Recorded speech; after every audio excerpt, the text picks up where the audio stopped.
Hi friends, అందరూ ఏం చేస్తున్నారు? టిఫిన్స్ చేశారా? మొన్న నేను ఈ దొడ్డు రవ్వ గురించి చెప్పాను కదా, నాకు నచ్చదని. ఈరోజైతే అదే టిఫిన్ చేశాను. ఒకసారి అయితే తిని చూస్తాను. దీనికి కాంబినేషన్గా కొంచెం పల్లి చట్నీ కూడా వేసుకున్నాం.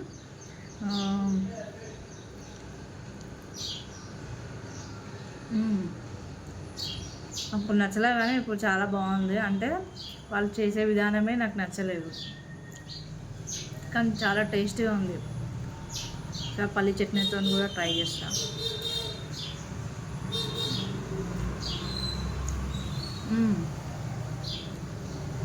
చట్నీతో కన్నా వట్టి తింటేనే చాలా బాగుంది. చట్నీ కూడా అవసరం లేదు. మీలో ఎంతమందికి ఇట్లా చట్నీతో తినడం ఇష్టమా, లేకపోతే వట్టి ఉప్మానే తినడం ఇష్టమా? కామెంట్ చేయండి. అండ్ మీ ఇంట్లో ఏం టిఫిన్ చేసుకున్నారో కూడా చెప్పండి.